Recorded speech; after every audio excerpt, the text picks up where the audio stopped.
ভাবি, ও ভাবি, বাহিরে আসো। আরিফের ভাবি ঘরের ভেতর থেকে আওয়াজ দিয়ে বলে, কিরে ষাঁড়ের মতো চেঁচাচ্ছিস কেন? কি হয়েছে? আরে আগে বাহিরে আসো তো। আরিফের ভাবি ঘর থেকে বেরিয়ে বাইরে আসে এবং বিব্রত চোখে আরিফের দিকে তাকিয়ে থাকে। তখন আড়ষ্ট কণ্ঠে বলে, কি বলবি বল। আমি বিয়ে করব। সালমা হকচকিয়ে ওঠে, কপাল ভাঁজ ফেলে আরিফকে বলে, কি বিয়ে করবি? কাকে বিয়ে করবি? কারে বিয়ে করব সেটা পরে শোনো, আগে বলো বিয়েতে তোমার মতামত আছে কিনা। না, আমি চাই না তুই এখনই বিয়ে কর। কাজ কাম করস না, সারাদিন টোটো করে ঘুরে ফিরিস। বিয়ে করে বউকে কি খাওয়াবি? ঘোড়া রান্না? আজব কথা বলছো। বউ কি আর খাওয়াবো? সেটাই খাওয়াবো তুমি যা খাও। তুমি কি কি খাও বলো তো। আর কি রাখ, এখন তোর বিয়ে শাদী হবে না। শ্বশুর আব্বা কিছুতেই তোকে বিয়ে করতে দেবে না। আর তার আগে বলতো পাত্রীটাকে। আরিফ কিছুক্ষণ চুপ থাকে, তারপর তোতলাতে তোতলাতে ঠোঁটে একটু হালকা খামড় দিয়ে বলে, পাত্রী, পাত্রী তুমি। সালমার মুখটা নিমেষেই লজ্জায় লাল হয়ে যায়। মনে হচ্ছিল সে অজ্ঞান হয়ে পড়ে যাবে মাটিতে ধপাস করে। লজ্জাবতীর মতো চুপসে গিয়ে একদম নরম গলায় তাকে বলল, কি বলছিস এসব? তোর মাথা ঠিক আছে? মাথা ঠিকই আছে। অনেক ভেবে দেখেছি, তোমার চেয়ে পারফেক্ট কাউকে বউ হিসেবে পাবো না। তাই তোমাকে বড় প্রয়োজন। তুমি আমার জন্য পারফেক্ট জীবন সঙ্গী। প্রায় 6 মাস ধরে তুমি বিধবার বেশে কাটাচ্ছ। এটা আমার মোটেও ভালো লাগছে না। ভাইয়া মারা না গিয়ে যদি তুমি মারা যেতে, তবে তিনি 1 সপ্তাহে পরেই বউ নিয়ে আসতো। আর তুমি তাকে ভালোবেসে 6টা মাস একা আছো। আমি তোমার কষ্ট বুঝছি, প্লিজ রাজি হয়ে যাও। আমাকে মাফ কর, আমি তোর এমন আবদার পূরণ করতে পারবো না। সালমার চোখের কোণ বেয়ে ততক্ষণে কয়েক ফোঁটা পানি গাল বেরিয়ে পড়ে মৃত্তিকায় মিশে গেছে। সে টলমল করতে করতে থাকা চোখ দুটো শাড়ির আঁচল দিয়ে মুছে তার রুমের ভেতর চলে যায়। সে অবশ্যই এখন ঘরের দরজা বন্ধ করে দিয়ে কাঁদতে থাকবে অঝোর নয়নে। 6টা মাস ধরে কান্না ছাড়া তার অন্য কোনো অবলম্বন ছিল না নিজের মনকে শান্ত করার। আরিফের ভাই শারিফকে 3 বছর হলো বিয়ে করেছিল সে, কিন্তু সন্তানের মুখ দেখতে পারেনি। হঠাৎ করে মানুষটা গাড়ি দুর্ঘটনায় মারা যায়। এরপরও সালমা বাড়ির মানুষগুলোর প্রতি ভালোবাসা মহব্বতের টানে বাপের বাড়ি চলে যায়নি। শ্বশুর বাড়িকে আপন ঘর ভেবে সংসার করে যাচ্ছে। দেবর, ননদ ও শ্বশুর শাশুড়িকে নিয়েই তার সংসার সুখেই চলছিল। কিন্তু আরিফ তাকে এমন কথা স্মরণ করিয়ে দিল যা শুনে তার ভেতরটা আগুনে পুড়ে দগ্ধ হচ্ছিল। সকাল থেকে দুপুর পর্যন্ত সে তার স্বামীর জন্যই কেঁদেছে। দুপুরে রান্নার সময় কান্না থামিয়ে রান্নায় মনোযোগ দেয়, তবুও তার চোখে মুখে বিষণ্ণতা আর দুশ্চিন্তার ছাপ। পাতিলে করে গরম পরশুর ফ্রিজে রাখা মাংস রান্না করছিল সে। মাংস মশলায় মিশলেই ঘ্রাণের চারপাশটা ভরে যাচ্ছিল। হারিফ তখন কানে হেডফোন লাগিয়ে আমার পরানো যাহা চায় তুমি তাই তাই গো গানটা শোনায় মগ্ন ছিল। হঠাৎই রান্নাঘর থেকে আসা পাগল করা মাংসের ঘ্রাণ তাকে পাগল করে তুলল। ক্ষুধা তৈরি করে নিল তার মনে। রান্নাঘরে ঢুকে সালমার পাশে দাঁড়ালো সে এবং মজার ছলে হাস্যোজ্জ্বল মুখে সালমাকে বলল, ইস, কত টেস্টি করে রান্না করছো। তোমার মতো করে এত মজার স্বাদের রান্না কেউ রাঁধতে পারবে না বলো। এজন্যই তোমাকে বিয়ে করতে চাই। শুধু তোমার হাতের রান্না খাওয়ার জন্য হলেও তোমাকে দরকার আমার। আরিফের কথা শুনে বিষণ্ণ ভরা কিছুটা হলেও কেটে গেল সালমা এবং সে মিষ্টি করে এক চিলতে হাসি হাসল। আরিফকে অস্পষ্ট স্বরে বলল, তোর বউ এর চেয়ে ভালো রান্না করতে পারবে, দেখে নিস। তোমার কথার সাথে একমত। বর্তমানে তুমি আমার ভাবি, যখন বিয়ে করব তখন হবে বউ, এবং তখন আমার জন্যই আরো চমৎকার করে রান্না করবে। যা ফাজিল, উল্টাপাল্টা না বকে একটা চাকরি খোঁজ। তোর তো চেয়ারম্যানের মেয়েকে প্রেমিকা হিসেবে চাই, তাই তাকে পেতে তোকে চাকরিজীবী হতেই হবে। আরিফকে চেয়ারম্যানের মেয়ের কথাটা স্মরণ করিয়ে দিল সালমা। চেয়ারম্যানের একমাত্র মেয়ে সুমাইয়া। মেয়েটাকে আরিফ পছন্দ করে। তাকে নানাভাবে প্রপোজ করেও মেয়েটা তাকে পাত্তা দেয়নি। উল্টো অপমান, অপদস্থ ও অবজ্ঞার শিকার হয়েছে। প্রথমবার আরিফ সুমাইয়াকে প্রপোজ করেছিল গ্রামে বাৎসরিক উৎসবে আয়োজিত ফুটবল ম্যাচের সময়। আরিফ নিজেও সেই ম্যাচে খেলতে নেমেছিল। শুধু খেলেইনি, বরং তারই হ্যাট্রিকে তার গ্রামের দল 3-0 গোলে জয়ী হয়। ম্যাচ শেষে সবাই যখন তাকে নিয়ে উন্মাদনায় মেতেছিল, সবাই আলিঙ্গন করছিল তার সাথে, বাহবা ও শুভেচ্ছা জানাচ্ছিল, তখনই তার এমন সফলতা দেখে সুমাইয়া জ্বলছিল। সে মনে হচ্ছিল সে আরিফের এমন পারফরমেন্স মেনে নিতে পারেনি। মুখটা পোড়া ভাতের মতো করে সাপের মতো ফোঁসফোঁস করা অবস্থায় আরিফের দিকে চেয়েছিল সে। আরিফ ভেবেছিল এখনই সুযোগ প্রিয় মানুষটাকে মনের কথাটা বলার। এই জন্য তার গলার পরানো ফুলের মালাটা খুলে হাতে নিয়ে সুমাইয়ার দিকে এগিয়ে যায়, তাকে ফুলের মালাটা গলায় পরিয়ে দেয়। রাগের চোটে সুমাইয়ার বুক ওড়নাটা ওঠানামা করছিল, হৃদকম্পন ঘন হচ্ছিল। আরিফ তার হাতটা ধরে ভাঙা গলায় কাঁপতে কাঁপতে বলে, অনেকদিন ধরে চেষ্টা করছিলাম মনের কথাটি তোমাকে খুলে বলার জন্য, সঠিক সময়ও সুযোগ খুঁজে পাচ্ছিলাম না। আজ আর সুযোগ হাতছাড়া করলাম না। সুরাইয়া, আমি তোমাকে অনেক দিন হলো ফলো করছি, তুমি সেটা ভালো করেই জানো। বিদেশ থেকে আসছো তুমি, তোমার প্রতি আমার ভালো লাগা সেই ছোটবেলা থেকে। তুমি যেদিন বিদেশে গেলে সেদিন কেন জানি আমি কান্না করে দিলাম। প্রায় 12 বছর পর দেশে ফিরলে তোমাকে অনেক বছর পর দেখে ভেতরটা ঝাঁকি মেরে উঠল। কেমন এক অনুভূতি অনুভব করলাম, সুখের অনুভূতি, মধুর সুখ। সেদিন থেকে মনে হচ্ছিল তোমাকে আমার প্রয়োজন। হ্যাঁ, আমি তোমাকে চাই, কারণ আমি তোমাকে ভালোবাসি। আরিফ এক নাগারে কথাগুলো বলে দেয় সুমাইয়াকে। সুমাইয়া এতক্ষণ শুনছিল কথাগুলো খুবই ধৈর্য নিয়ে। আগে থেকে তার রাগের মাত্রা ছিল চূড়ান্তে।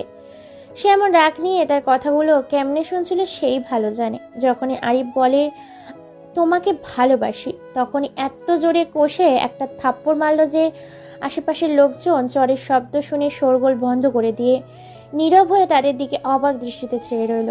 খুব জোরেই থাপ্পড়টা মারার কারণে আরিফের গালে দাগ পড়ে যায়। 2 দিন ধরে সেটার দাগই রয়েছিল। এরপরও আরিফ তার পিছু ছাড়েনি। আরও কয়েকবার প্রেম নিবেদন করেছে, বিনিময়ে শুধু থাপ্পড়ই মিলেছে। আরিফ তার প্রাণপ্রিয় ভাবির পাশে দাঁড়িয়ে ভাবছিল সুমাইয়ার কথা। সুমাইয়াকে প্রপোজ করে থাপ্পড় খেয়েছিল, সেটা মনে করে তার গালে হাত দেয়। সালমা এমনটা দেখে বলে, কি গালে হাত দিচ্ছিস কেন? ভাবছিস আমি তোর গালে থাপ্পড় মারবো? না হবু বউ, আমি তোমার মুখে সুরাইয়ার কথা শুনে ভাবছিলাম, আর উপহার দেওয়া থাপ্পড়ের কথা মনে পড়ে গেল। মেয়েটা খুব জোরে থাপ্পড় মারতে পারে। ইস, কি ব্যথা! আমি এখন নিশ্চিত তাকে আমি ভালোবাসি। এটা আসলে শুধু মোহ ছিল, ওর প্রতি ভালো লাগা পর্যন্তই। এই যে দেখো, আর ওর প্রতি অনুভূতি নেই, তাকে মনে পড়ে না। কেন জানি তোমাকেই আমার মনে পড়ে সব সময়। তুমি আমার এই হৃদয়ের সবটা জুড়ে। হয়েছে, অনেক বলেছিস, এবার যা গোসল করে আয়। আচ্ছা, যাচ্ছি। আরিফ তার ভাবিকে নিয়ে ব্যালকনিতে একটা বেঞ্চে গিয়ে বসে খাচ্ছিল। সালমা মাত্রই শাওয়ার নিয়ে এসেছে, চুলটা এখনো ভেজাই আছে, শাড়ি পরেছে। শাওয়ার নিয়ে আসার কারণে তাকে একটা অপরূপ লাগছিল। সে চোখ ফেরাতে পারছিল না আরিফ। পুরো সময় জুড়েই তার চোখটা ছিল সালমার চেহারার দিকে।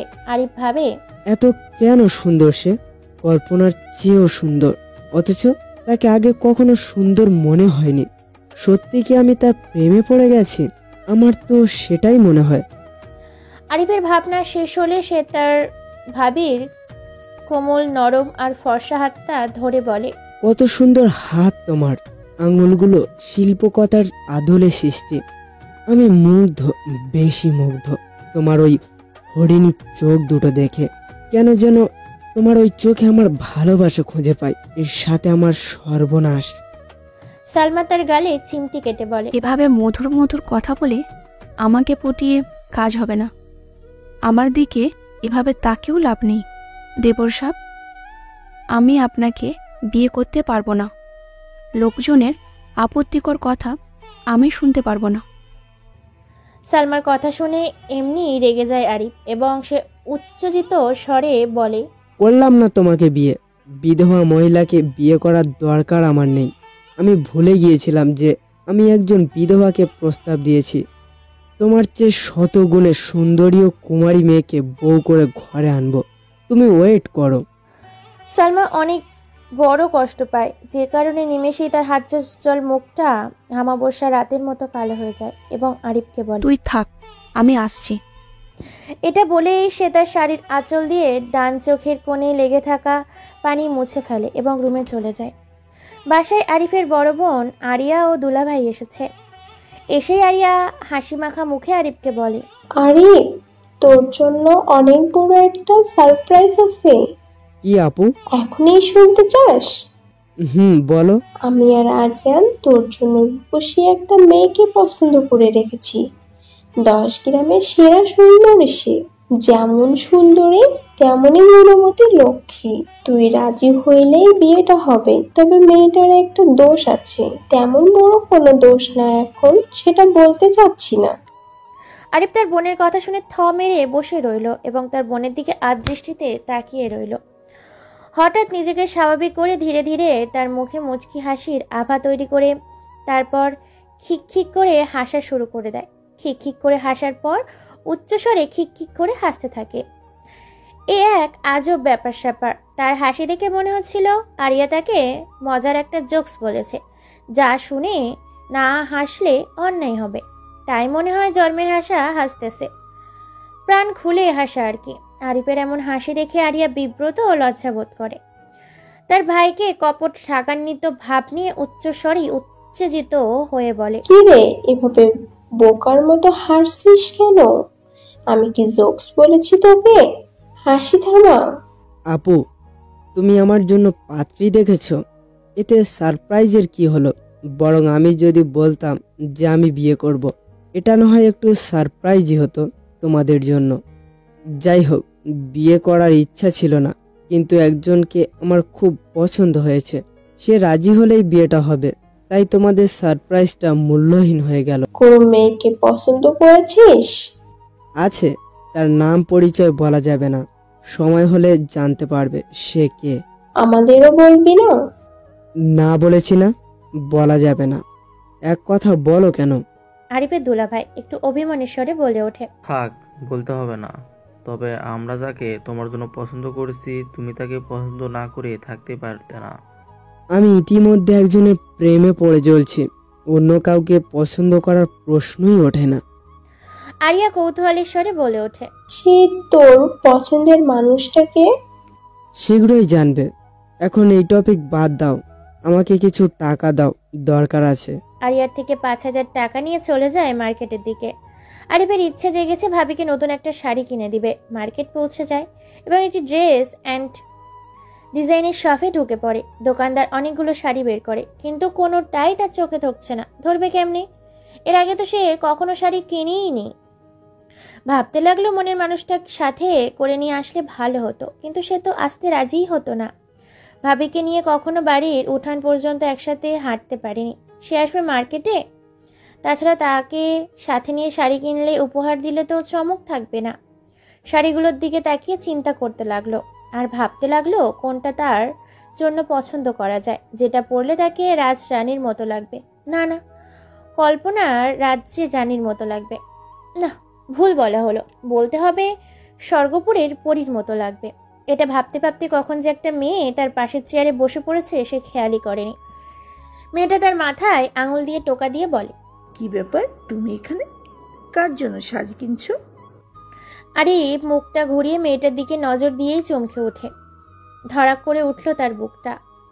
এই মেয়ে তার পাশে থাকলে বুকটা কেমন যেন ধুকপুক ধুকপুক করতে থাকে। কিছুক্ষণ তাকিয়ে রইল মেয়েটার দিকে, হঠাৎই দৃষ্টি ফিরিয়ে নেয় এবং মনে মনে নিজেকে বলে, সুরাইয়ার সুর হঠাৎ এভাবে পাল্টে গেল কেন? কেমন যেন সে নরম স্বরে কথা বলছে আমার সাথে। কি কারণ হতে পারে? সুমাইয়া আরিফকে আবারও বলে, এই কি হলো, বললে না যে শাড়ি কার জন্য কিনতে আসছো? আমার ভাবির জন্য। অনেক দিনের ইচ্ছা ছিল তাকে একটা শাড়ি কিনে দেব। সুমাইয়ার মুখের রং কিঞ্চিত ফ্যাকাশে হয়ে গেল। মনে হলো সে কষ্ট পেয়েছে। চোখ দুটো আট দৃষ্টি করে ভুরু কুচকে আরিফকে জবাব দেয়, ও, খুব ভালো, ভাবিকে শাড়ি উপহার দিতে হয়, প্রাণের ভাবি বলে কথা। কিন্তু একটা সমস্যা হয়েছে। কি সমস্যা? শাড়ি পছন্দ করতে পারছি না, তুমি একটু হেল্প করো তো। আমারও শাড়ির চয়েসে কনফিউজ তৈরি হয়, আমি তোমাকে চুজ করে দিব। তবু একটা চুজ করো। সুমাইয়া গোলাপি রং এবং মাঝে হালকা লাল রঙের মিশ্রণে এমন একটা সিল্কের শাড়ি পছন্দ করে। আরিফ এটাই নিয়ে নেয়। শাড়িটা প্যাক করার আগে সুমাইয়া বলে, আমি একটু পরে দেখবো শাড়িটা, দেখি কেমন হয়। পরবে? আচ্ছা ঠিক আছে, পরো। সুমাইয়া কাপড় পাল্টানোর রুমে গিয়ে শাড়িটা পরে নেয়। তার পরনের শাড়িটা খুলে এই শাড়িটা পরে বাইরে চলে আসে। আরিফ তাকে দেখে ফিদা হয়ে বিস্ময়ের দৃষ্টিতে তাকিয়ে থাকে। এই শাড়িতে তাকে সৌন্দর্যের আধার মনে হচ্ছে। মুগ্ধ নয়নে বিমোহিত হয়ে অপলোকভাবে তাকিয়ে রইল। দৃষ্টি সরিয়ে সে ভাবতে লাগলো, সালমা ভাবিকে না জানি কতটা সুন্দর দেখাবে। সুমাইয়া বুঝতে পারে আরিফ তাকে দেখেই মুগ্ধ হয়েছে। তার মুখের প্রশংসা না শুনেই তার অভিব্যক্তিতেই বোঝা যায়। আবারও সে শাড়িটা পাল্টিয়ে নিচে শাড়িটা পরে আসে এবং আরিফের হাতে কেনা শাড়িটা দিয়ে দেয়। সুমাইয়াকে বিদায় জানিয়ে বাড়ির দিকে রওনা দেয় আরিফ। বিদায়ের সময় সুমাইয়ার মুখে খুশির আভা বিরাজ করছিল। মেয়েটাকে প্রথমবার এত খুশি দেখতে পেল সে। সবসময় মুখটা গোমরা করে রাখা মেয়েটার মুখে হাসি সত্যি মনোমুগ্ধকর ছিল। তাকে হাসি মাখা মুখেই সুন্দর লাগে। সে যে কেন বোঝে না, হাসি মুখে থাকলেই তো হয়। এসব ভাবতে ভাবতে বাসায় পৌঁছে যায় আরিফ। সুমাইয়ার ভেতরটা আজ খুশিতে ভরপুর হয়ে আছে। কেন যেন তার আজ নাচতে মন চাচ্ছে।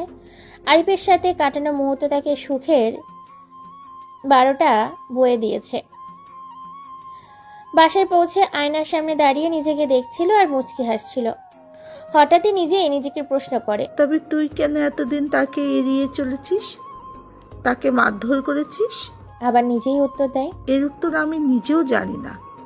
কেন যে তাকে ওই সময় সহ্য হতো না, কিন্তু শেষবার যখন সে ভালোবাসার কথাটি বলে সেই সময় চলে গেছিল। তারপর আর 2 মাস আমার সাথে দেখা করেনি। ওই 2 মাস জুড়ে আমি শুধু তাকেই নিয়ে ভেবেছি। শেষ পর্যন্ত আমার মনটাই বলেছে তাকেই আমার প্রয়োজন, বড় বেশি প্রয়োজন। হয়তো তাকে ছাড়া আমার জীবন অসম্পূর্ণ মনে হবে। এই ভাবনাটা আজকাল আরো প্রখর হচ্ছে। আমার মন বলছে তুই আফরিনকে ভালোবেসে ফেলেছিস। আজকে আমার নিজেও সেটা মনে হচ্ছে। মানুষটার সাথে এর আগে অনেকবার দেখা হয়েছে, কই তখন তো এমনটা লাগেনি। তবে আজ কেন এমন লাগছে? আজ কেন এক অদ্ভুত রকমের ভালো লাগা তৈরি হলো তার চেহারাটা চোখে পড়লে মাত্র? এটা কি সত্যিই ভালোবাসা? আমার সুখের চোটে মরে যেতে মন চাচ্ছে। প্রেমে পড়লে এমন লাগে আগে কখনো অনুভব হয়নি। আজ তোকে দেখার পর কি যে হলো, সুখের সাগরে ভাসছি মনে হচ্ছে। তার জন্য ভালো লাগা সীমাহীন হচ্ছে। আবার কেন যেন কান্না পাচ্ছে। যদি সে রাগ অভিমান পুষে রাখে তখন কি হবে? আমি তো জানি না কেমনে তার রাগ ও অভিমান ভাঙতে হয়। এই পর্যন্ত ভাবার পরও সুমাইয়ার চোখের কোণ বেয়ে অজস্র অশ্রুজল ঝরে পড়ে। তার কান্না তাকে স্মরণ করিয়ে দিচ্ছে আরিফকে কিভাবে সে অপমানিত করেছিল। আরিফ বাসায় পৌঁছে তার ভাবির সাথে দেখা বা কথা না বলে একটু ফ্রেশ হয়ে রুমের ভেতর বিছানার ওপর বসে ডায়েরিতে লেখায় মনোযোগী হয়ে পড়ে। সে লিখছিল, আমি তো দ্বিধায় পড়তে চাই না। এমন দ্বিধা তো নিজেই নিজেকে প্রশ্নবিদ্ধ করে। একসাথে দুটো মেয়ের প্রতি ভালো লাগা তো ভালো চরিত্রের মানুষের লক্ষণ নয়। আমার মনটা কার প্রতি বেশি টানছে সেটা নিয়েও রয়েছে বিস্তার দ্বিধায়। কাকে ভালোবাসি আমি? শুনেছি চোখ বন্ধ করলে জাগতিক চিন্তাভাবনা ভুলে মনকে শান্ত করে দীর্ঘ একটা নিঃশ্বাস নিয়ে কল্পনার জগতে ডুব দিয়ে যার কথা ভাবতে মন চাইবে তাকে নিয়ে ভাবলে অন্য কেউ আর ভাবনায় চলে আসে না। কিন্তু আমার তো হচ্ছে উল্টা। সালমাকে ভাবলে সুরাইয়া চলে আসে।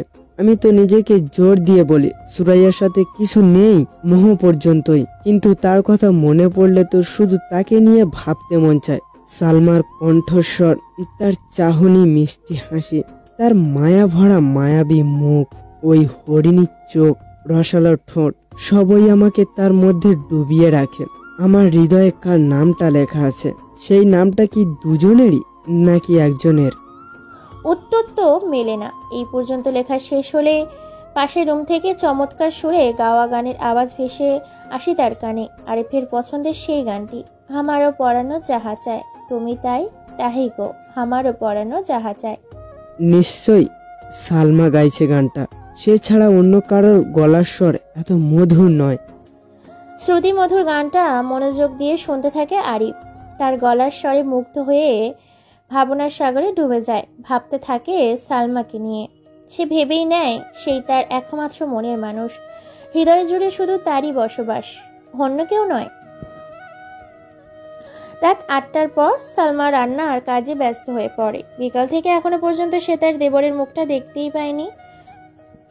রান্না করছিল আর ভাবছিল সে, আরিফ কি সত্যি সত্যি আমার উপর রাগ করে রইল? রান্নার প্রতি মনোযোগী চেয়ে আরিফকে নিয়েই চিন্তা করতেই সে মনোযোগী হয়ে ওঠে। কখন যে তার শাড়ির আঁচলের একাংশ গ্যাসের চুলায় গিয়ে পৌঁছেছে খেয়ালই করেনি। আগুন তখনও লাগেনি। হঠাৎই ধপ করে আগুন লেগে যায়। আরিফও তখনই কিচেন রুমে ঢুকে পড়েছে। শাড়ির আঁচলে আগুন লেগেছে দেখা মাত্রই সালমার শাড়ি খুলতে থাকে। সালমার চোখে আগুনের প্রতি এখনো নজর পড়েনি। আরিফ তার শাড়ি খুলছে দেখে ঘাবড়ে যায়। শাড়ি সামলানোর চেষ্টা করে, রাগান্বিত ভাবেই চেয়ে ভয়টা তার অভিব্যক্তিতে প্রকাশিত হয়। যখনই পুরো শাড়িটা তার শরীর থেকে খুলে ফেললো আরিফ, তখনই নজর পড়লো আগুনের দিকে। আগুন দেখে সত্যি সত্যি স্তব্ধ হয়ে যায় সে। মুখে হাত দিয়ে পাথরের মতো দাঁড়িয়ে থাকে। সালমা যখন বুঝতে পারলো তার গায়ে শাড়ি নেই, তখন তার হাত দিয়ে বুকটা ঢাকার চেষ্টা করে। আরিফ রুম থেকে বেরিয়ে যায় এবং শাড়ির প্যাকেটটা সাথে করে নিয়ে আসে, কিন্তু সালমাকে দেখতে পায় না কিচেন রুমে। সে তাকে তার থাকার রুমেই দেখতে পায়। সালমা পুরাতন একটা শাড়ি পরে নিয়েছে, বিছানায় বসে নীরবে কাঁদছিল। আরিফ তার পাশে বসে হাতটা ধরে নিচু গলায় বলে, কাঁদছো কেন? সালমা এবার শব্দ করেই ফুপিয়ে কাঁদতে কাঁদতে বলে, তুই না থাকলে আমি আজ মরেই যেতাম, হয়তো ভালোই হতো। তুই কেন আমাকে বাঁচাতে গেলি? মরলেই তো ভালো হতো। কি বললে? তার মানে তুমি ইচ্ছে করে আত্মহত্যা করতে চাইছিলে? না, তবে আমি মরলেও তো ভালো হতো। কাউকে আর বিরক্ত করতাম না, যন্ত্রণা থেকে বেঁচে যেত সবাই। উল্টো পাল্টা বকবা না আর কান্না থামাও। তোমাকে কাঁদতে দেখলে প্রচন্ড রাগ হয় আমার। এই শাড়িটা পরে নাও। সালমা কান্না থামিয়ে চোখের পানি মুছে ভাঙা গলায় বলে, শাড়ি কেন আনছিস? এমনি আনছি, মনে হলো তাই। ভাবছিলাম তোমাকে চমকে দেব, কিন্তু এমন একটা অঘটন ঘটাবে কে জানতো। অল্পের জন্য আমার আত্মা হারিয়ে যায়নি, শেষ হয়ে যেতাম আমি। আরিফের কথা শুনে লজ্জা পেয়ে যায় সালমা। তার চোখে মুখে খুশির জোয়ার এসে ভর করে। আরিফ আবারও বলে, কি হলো? শাড়িটা পরে নাও। সালমা তার কথা শুনে মনে হলো ঘুমে আচ্ছন্ন হওয়া অবস্থা থেকে জেগে উঠেছে মাত্র। এমন অভিব্যক্তি প্রকাশ পেল তার মুখবয়ে। সে আরিফকে কিঞ্চিত রাগের স্বরে বলে, তুই রুমে থাকতে শাড়ি পাল্টাবো? দুষ্টুমি করে আরিফ তাকে বলে, আমাকে যেতে হবে, থাকি না একটু? আমি তো মায়ের চিনিস, খচ্চর একটা। আরিফ রুম থেকে বেরোনোর পূর্বে বলে যায়। শাড়ি পরে আমার রুমে চলে আসবে। সালমা শাড়ি পরে নিয়েছে, আয়নার সামনে দাঁড়িয়ে নিজেকে দেখছে। লজ্জা পাচ্ছিল সে, মনে হচ্ছিল জগতের সমস্ত লজ্জা তার উপর ভর করেছে। আরিফের সামনে যেতে তার খুবই বেশি লজ্জা করছিল, বুকটা ধুকধুক করছিল তার। প্রায় সময় তো সে শাড়ি পরে, তার সামনে দিয়েই হাঁটাচলা করে, কিন্তু এখন কেন এমন রূপে তার সামনে যেতে লজ্জা করছে? প্রশ্নের জবাব পায় না সে। অনেকক্ষণ হয়ে গেল আরিফ সালমার জন্য অপেক্ষা করছে। সে ভাবলো তার এত দেরি হচ্ছে কেন, তাই আওয়াজ করে চেঁচিয়ে ডাকতে লাগলো সালমাকে। সালমা তার ডাকে সাড়া দিয়ে বলে, আসছি। লাজুক মন নিয়ে কাঁপা কাঁপা শরীরে ধীর পায়ে এক পা দুপা করে আরিফের রুমের দিকে এগিয়ে যাচ্ছে সে। আরিফও তার রুম থেকে বেরিয়েছে। রুমের সামনে বারান্দায় সে তার ভাবিকে দেখেই থ হয়ে যায়। সে তার চোখকে বিশ্বাসই করতে পারছে না। তার মনে হচ্ছিল চোখের সামনে স্বর্গ থেকে নেমে আসা কোনো পরী এসে দাঁড়িয়েছে। আরিফের এমন চাহনি দেখে সালমা লজ্জায় লাল টমেটোর মতো রূপ ধারণ করে। তার ঠোঁট কাঁপছিল, শরীরের কাঁপন মাত্রাতিরিক্ত হয়েছে। চোখের পাতা সে এক করতে পারছে না, হৃদকম্পন বেড়ে গিয়েছে অনেক। কেন যে আজ তার এমন হচ্ছে কিছুতেই ঠাওর করতে পারছে না। এক পলক সেও আরিফকে দেখে নিল। হঠাৎই আরিফ দুলাভাইয়ের উচ্চস্বরে বলতে থাকা কথার আওয়াজ শুনতে পায়। কি নিয়ে যেন সে চিৎকার করছে। আরিফ তার বোনকে ডেকে বলে, আপু কি হয়েছে ওখানে? আপু জোর গলায় বলল। একটা বোরকা পরা মেয়ে এসে গেটের সামনে অনেকক্ষণ দূরে দাঁড়িয়ে আছে, দেখো তো মেয়েটাকে। আরিফ তার বোনের কথা মতো গেটের সামনে যায়। মেয়েটার সামনে দাঁড়িয়ে দেখে মুখটা ঢাকা, তার কথা বলছে না। আরিফ ভাবতে থাকে মেয়েটিকে। মেয়েটা তার বোরকার নিকাব খুলে ফেলে। আরিফ মেয়েটাকে দেখে অবাক হয়ে যায়। তার ছোট্ট বোন আসমা এইভাবে বাড়ির সামনে এসে কেন দাঁড়িয়ে থাকবে? নিজের বাবার বাড়িতে আসতে কিসের দ্বিধা, নাকি সে ভয় পাচ্ছে? ছোট্ট বোনকে অনেক বড় অন্যায় করেছে, তবুও তার প্রতি আরিফের রাগ নেই। 1 বছর হলো সে তার প্রেমিকের হাত ধরে ঘর ছেড়েছে, তাতে কি? ভাই হয়তো ছোট বোনটার প্রতি এত রাগ জমা থাকা ঠিক না। বোনটাকে সে অনেক খুঁজছিল, পায়নি। আর আজ সেই কিনা নিজেই বাড়িতে এসে ধরা দিল, কিন্তু অন্যরকম ভাবে। আসমার দিকে অবাক দৃষ্টিতে তাকিয়ে আছে আরিফ, তার বড় বোন ও দুলাভাই। নীরব দর্শক হয়ে তাকে দেখছিল সবাই। নীরবতা ভেঙে গেল তখন, যখন সালমা তাদের সামনে এসে দাঁড়ালো এবং আসমাকে দেখে বলেই চিৎকার দিয়ে তাকে বুকে জড়িয়ে নিল। আসমাকে ঘরে নিয়ে যাওয়া হয়। বোরখাটা খুলে বসে পড়ে সে। তখনও সে কাঁদছিল অঝোর নয়নে। এত বেশি চোখের পানি ফেলছে যে বারবার তার শাড়ির আঁচল দিয়ে পানি মুছেও কাজ হচ্ছে না। কান্নার মাত্রা অতিরিক্ত হওয়ার কথা বলার শক্তি হারিয়ে ফেলেছে। হঠাৎ আরিফ একটু বিরক্ত হয়ে বলে, আরে কান্না থামা, কারো কান্না মোটেও সহ্য হয় না। কি হয়েছে যে এত কান্না করতে হবে? খুলে বল সবকিছু। আসমা আরো জোরেই কান্না করে দেয়। তার ভাবিকে জড়িয়ে ধরে এবং দম বন্ধ হওয়ার মতো থেমে থেমে ফুপিয়ে কাঁদতে কাঁদতে বলে, ও আমাকে ডিভোর্স দিয়েছে, আর একটা মেয়েকে বিয়ে করে নিয়েছে। তার এমন কথা শুনে সবাই স্তব্ধ হয়ে যায়। এমন একটা দুঃসংবাদ কেউই কামনা করেনি। আরিফ এমন কথা শুনে আগে ফোঁস করছিল। অগ্নিশর্মা হয়ে আসমার দিকে তাকিয়ে রইল। তাকে আজ খুব বেশি বকে দিতে মন চাচ্ছে। এতদিন তার প্রতি আরিফের কোনো রাগ ছিল না, কিন্তু এখন খুব রাগ হচ্ছে তার। ওই সময় তার প্রতি আরিফের রাগ স্থায়ী না হবার কারণ ছিল, সে ভেবেছিল যোগ্য কারোর সাথেই তার বোনটা বাড়ি ছেড়ে চলে গেছে। কিন্তু না, তার বোনটা যে মানুষ চিনতে ভুল করেছে।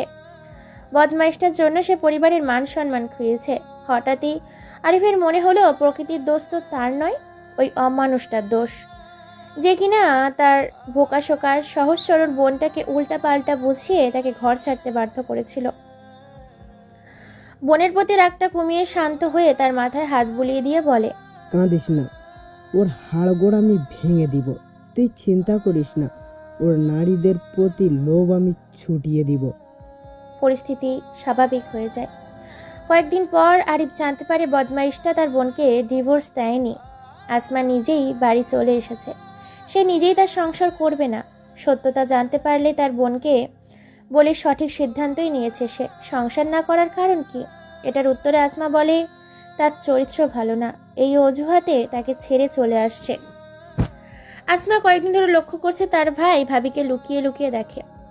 এটা তার চোখে সহ্য হলো না। সে কিনা ভাবির দিকে এইভাবে তাকাবে এবং তাকিয়ে মিটিমিটি হাসবে। ভাইটা কি তার রূপে পাগল হয়ে গেল? এটা তো ভালো দেখায় না। তার মতো এত সুদর্শন একটা যুবক বিধবা নারীর রূপে পাগল হবে, এটা মেনে নেওয়া যায় না। সে চিন্তা করতে থাকে কেমনে তার থেকে ভাইকে ফিরিয়ে আনা যায়।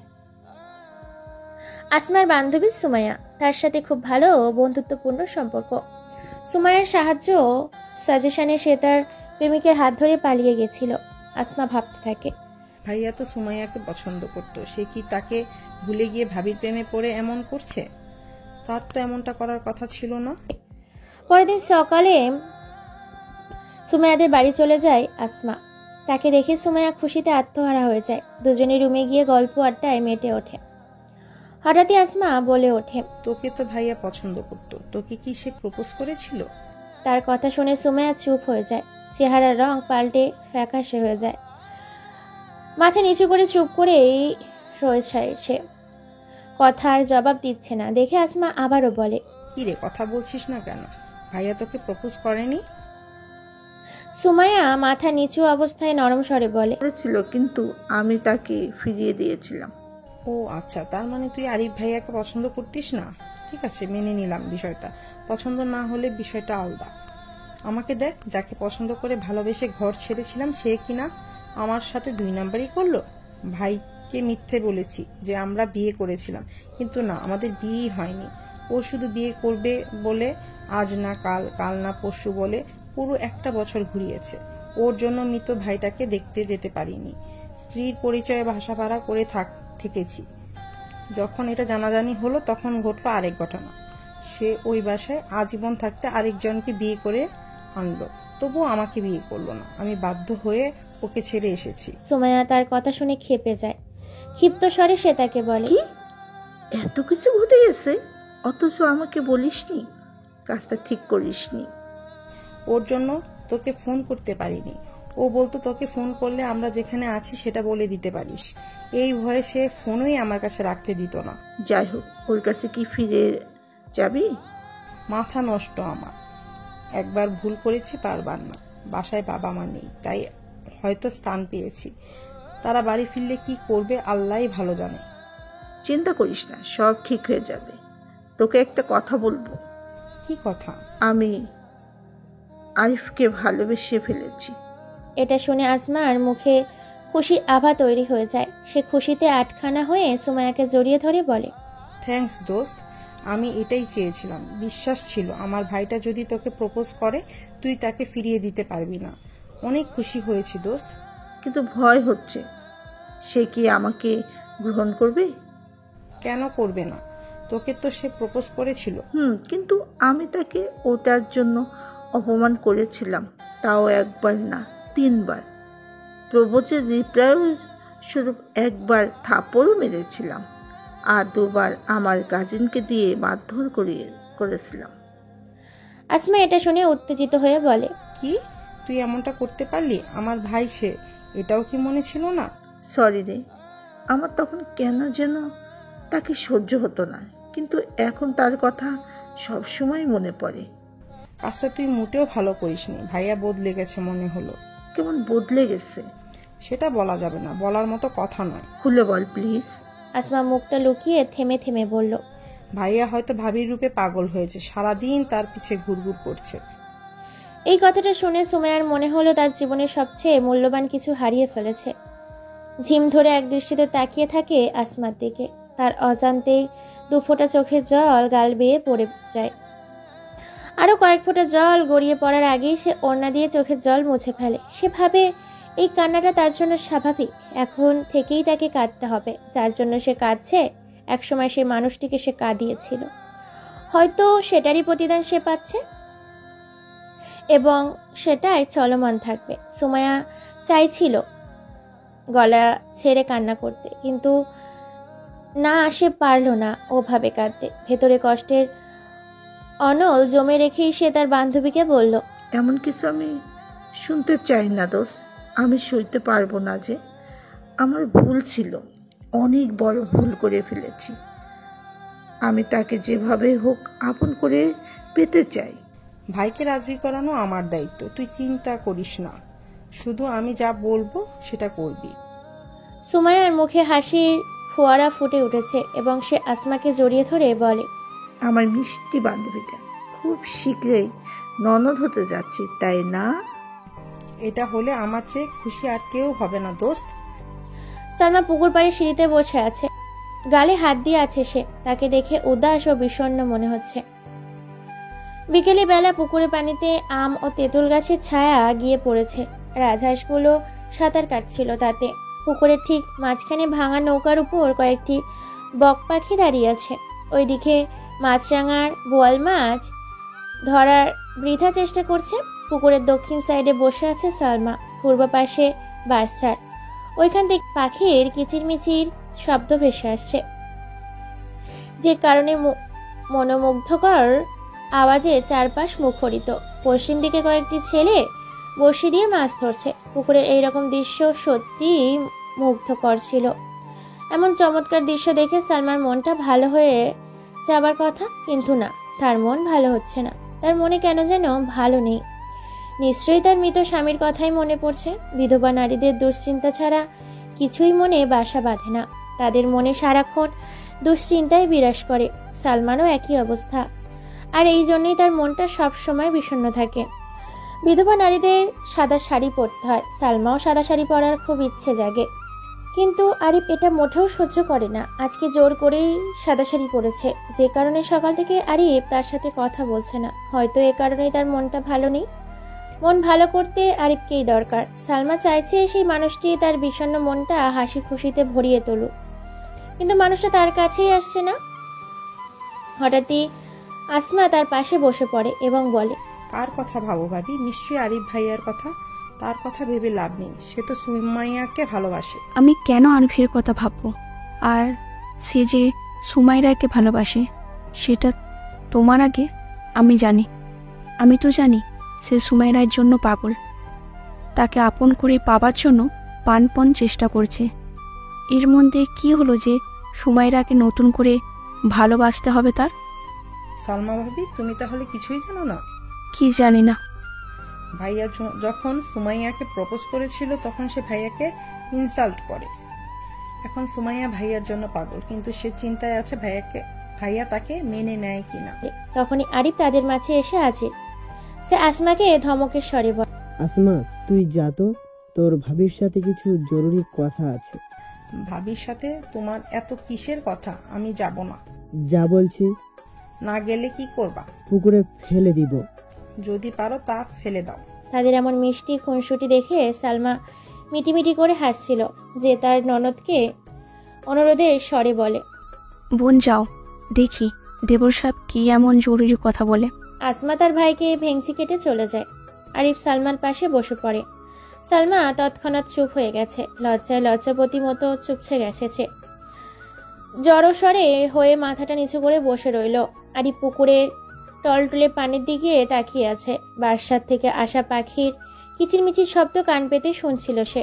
তখনই সালমার মতো সেও চুপ হয়ে আছে। কেন যেন তার গলাটা শুকিয়ে আসছে, তৃষ্ণা লাগছে। হঠাৎই সে সালমার হাতটা ধরে ফেলে।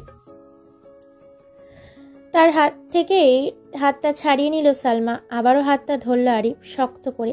এবার আর হাত ছাড়িয়ে নিতে পারল না সালমা, তবুও জোর খাটিয়ে যাচ্ছে।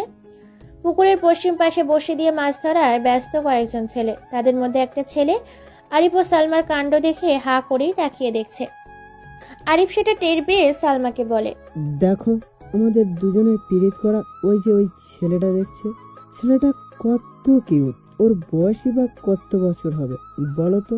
সালমার লজ্জার মাত্রা আরো বেড়ে গিয়েছে যখন আরিফ বলল, আমরা পিরিত করছি। সালমা তখন ছেলেটার দিকে তাকিয়ে হেসে দিল, মিষ্টি হাসি। আরিফ তার হাসি দেখে মুগ্ধ না হয়ে পারল না। তার হাসিটা এতটাই মুগ্ধ হয়ে হৃদয় কারা যে মুগ্ধ না হয়ে বড় অন্যায় হয়ে যাবে। অল্পক্ষণের হাসিটা তাকে পাগল করে দিল। হাসিটা তাকে সুখের সাগরে সাঁতার কাটতে বাধ্য করলো। আরিফ তার ভাবির হাতটা ধরেই আছে। সালমার তার হাতটা ছাড়ানোর চেষ্টা করছে না। সে তাকে কাঁপা কাঁপা গলায় বলে, কি বলবে তাড়াতাড়ি বলো। আরিফ স্তব্ধ, কারণ তার ভাবি এই প্রথমবার তাকে তুমি করে বলেছে। বুকটা একটুর জন্য হলেও কেঁপে ওঠে তার। সে অনেক বেশিই খুশি হয়েছে। খুশিতে মন চাচ্ছে তাকে জড়িয়ে ধরতে, কিন্তু সেটা সম্ভব না। আরিফ হাস্যজ্জ্বল বদনে তাকে বলে, অনেক খুশি হয়েছে। কিসের জন্য?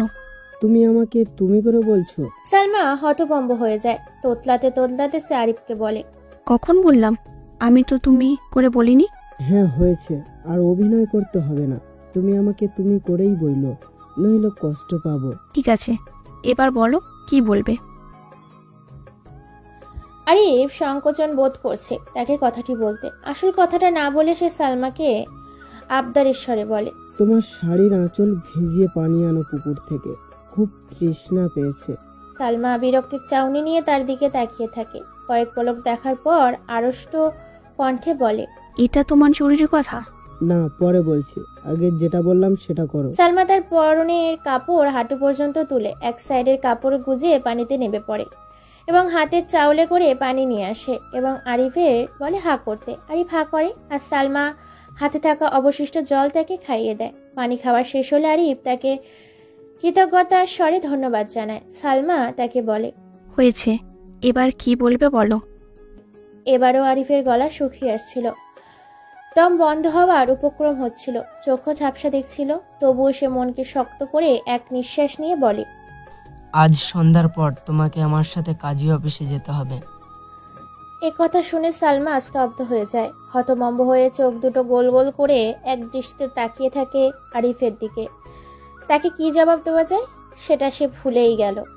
আসলে এই মুহূর্তে তার স্মৃতি ঠিকমতো কাজ করছে না। মন থেকে ভাষা হারিয়ে শূন্য হয়ে গেছে। শুধু বোকার মতো তাকিয়ে তাকে দেখছে।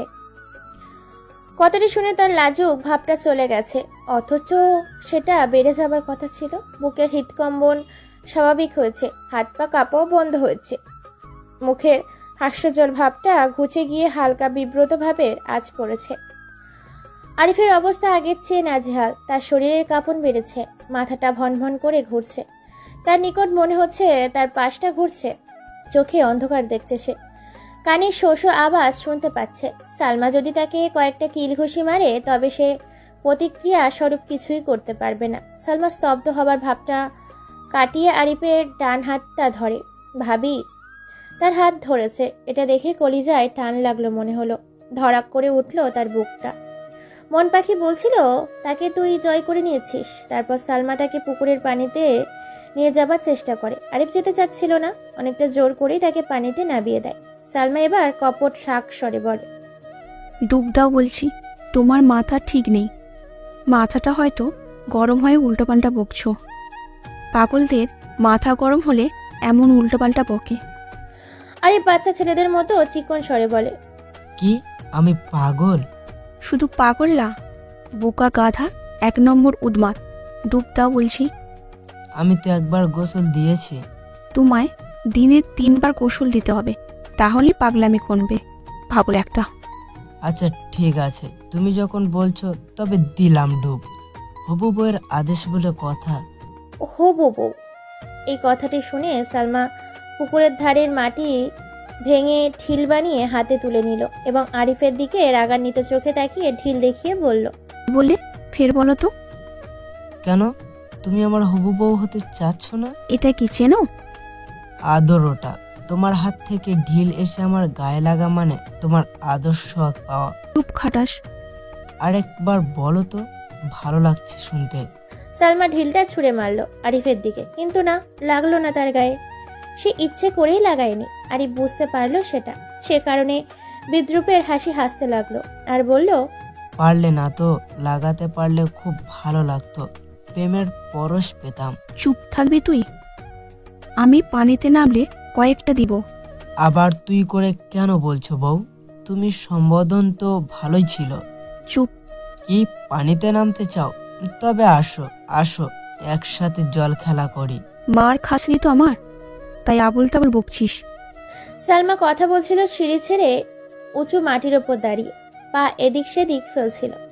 সে স্থির অবস্থায় ছিল না। হঠাৎই পুকুরের সামনের দিকে আসতে গিয়ে উপর থেকে ঠাস করে মাটিতে পড়ে যায়। আরিফ তার এই অবস্থা দেখে খিলখিল করে হেসে দিল। সালমা আর আগে ফুঁসছিল, চোখ দুটো ভয়ঙ্কর রকমের বানিয়ে তাকিয়ে দেখছিল আর কি যেন বিড়বিড় করে বলছিল। আরিফ ধীরে ধীরে তার কাছে আসছে, সালমা ততই পিছিয়ে যাচ্ছে। একসময় আরিফ তার হাতটা ধরে ফেলে, তাকে বুকের সাথে জড়িয়ে নেয়। সালমা রাগ ততক্ষণে হারিয়ে গেছে রাগের দেশে। তার ভেতরে জড়ো হয়েছে লাজুকতা আর অন্যরকম ভালো লাগার আবেশ। যে ভালো লাগা তার শরীরে শিহরণ জাগিয়ে দিয়েছে। চুপ হয়ে মাথা অবনত করে আরিফের পরশ সহ্য করে যাচ্ছে। আরিফ তার ঠোঁটটা তার দিকে এগিয়ে নিয়ে চুম্বন দিতে গেলে তাকে ধাক্কা দিয়ে সরিয়ে দেয়। তারপর পুকুর থেকে উঠে আসার চেষ্টা করে, কিন্তু আরিফ তার হাতটা ধরে ফেলে এবং কাপা গলায় বলে, আরেকটু থাকো। সালমা কিছুই বলতে পারছে না। মনে হচ্ছিল তার গলায় কাটা আটকে গেছে, যে কারণে সে কথা বলতে গিয়ে থেমে যাচ্ছে। অবশেষে কোনো কথা আর না বলেই আরিফের হাত থেকে নিজেকে ছাড়িয়ে নিয়ে ভেজা কাপড়ে তার রুমে চলে যায়।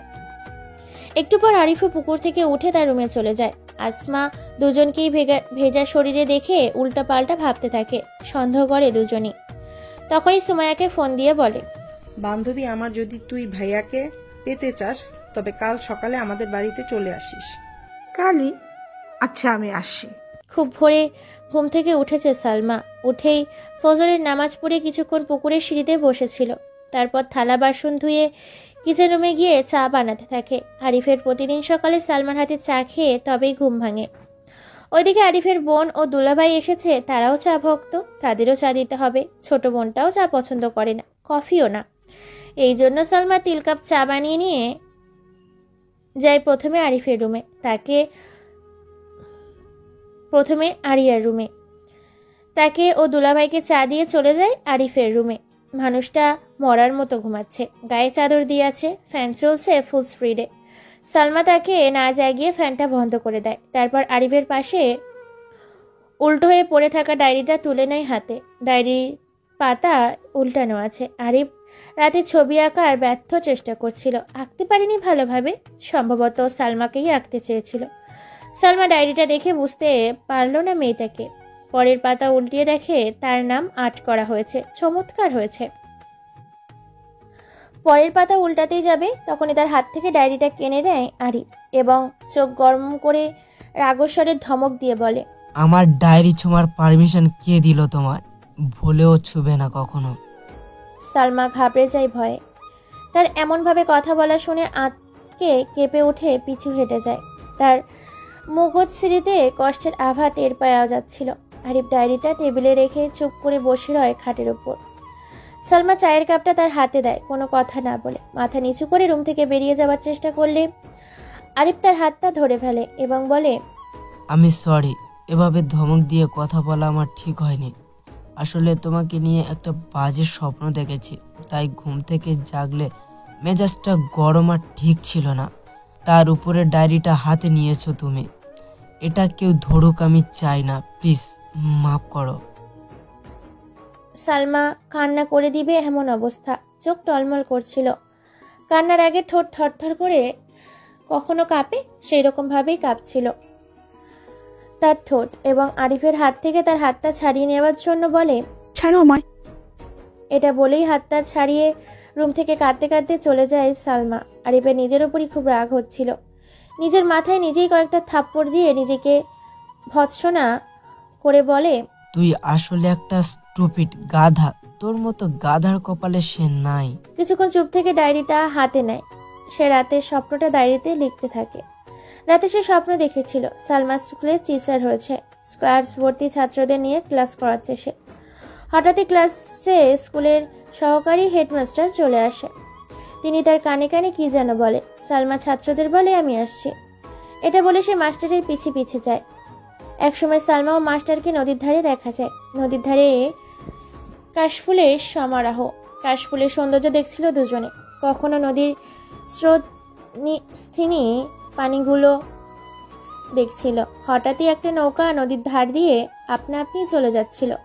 সালমা মাস্টারকে বলে নৌকাতে চড়বে। দুজনই নৌকাতে উঠে, কিন্তু নৌকার হাল ধরলো সালমা এবং নৌকার বউঠা নিয়ে চালাচ্ছিল সে। মাস্টার তাকে শুধুই দেখছিল।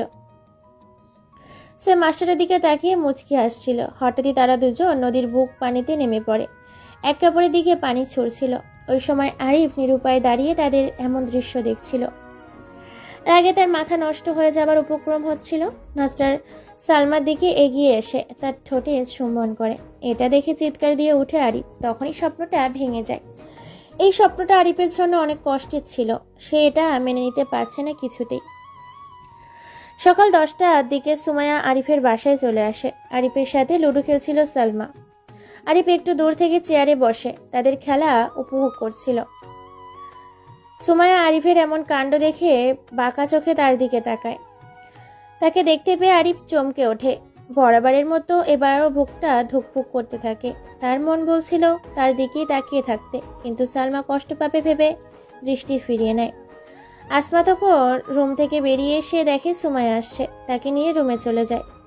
সুমাইয়া আসমাকে বলে, তোর ভাই কি আসলেই ভাবির প্রেমে পড়ে গেল? আমিও বুঝতেছি না, তবে আমার তো এটা মনে হয় ভাইয়া তার মন নয়, দেহটাই চায়। দেখিস না বিধবাটা কেমন বেহায়ার মতো চলাফেরা করে। যেটাই হোক, আমি আরিফকে কারোর হতে দিব না। এখন কি করতে হবে আমাকে বল। ভাইয়াকে রুমে ডেকে আনবো? তুই করবি, তুই জানিস। আচ্ছা, আমি তাকে রুমে আসতে বলছি। আমি বাইরে থাকবো। তুই এই সুযোগে মনের কথাটা ভাইয়াকে বলে দিবি, ঠিক আছে? না, নির্জন কোনো জায়গা হলে ভালো হবে। ওকে আমার সাথে যেতে বল। আচ্ছা, দেখি ভাইয়াকে রাজি করাতে পারি কিনা। না থাক, আমি তাকে বলবো আমার সাথে যেতে। এটাই ভালো হবে দোস্ত। ভাইয়া আমার কথা শুনতে চায় না সহজে। সুমাইয়া ও আসমা রুম থেকে বেরিয়ে দেখে আরিফ চেয়ারে বসা নেই, কোথাও হয়তো গেছে। সালমা আরিয়াও লুডো খেলার জায়গাটিতেও নেই। বাড়ির বাইরের দিকে দেখে পুকুর পাড়ে বসে আছে আরিফ, আরিয়া ও সালমা।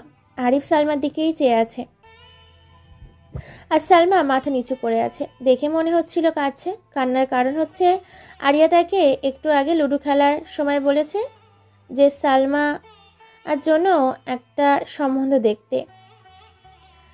তার শ্বশুর শাশুড়ি আরিফের নানা বাড়িতে অবস্থান করেছে। সেখানে পরিচিত এক ভালো ঘটক আছে। তারা সেই ঘটক বাড়িতে যাবে আজ। ওখান থেকেই সালমার বাপের বাড়ি যাবে এবং তাদের নিকট থেকে মেয়ের বিয়ে দিতে সম্মতি আছে কিনা সেটা জেনে নেবে। তারপর বাসায় ফিরবে। এটা শুনেই সালমা কান্না শুরু করে দেয়। লুডো খেলা বাদ দিয়ে পুকুর পাড়ে চলে আসে। এইভাবেই খেলা বাদ দিয়ে উঠে যাবার কারণ বুঝতে না পারে আরিফও তার কাছে যায়। সিঁড়িতে বসে পড়ে।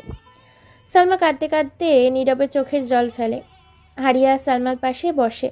তার এভাবে কান্নার কারণ জানতে চায়। স্বভাবে সালমা জোর গলায় কান্না করতে করতে বলে, আমি পারবো না তোমাদের ছেড়ে কারো বউ হয়ে অন্যের সংসার করতে।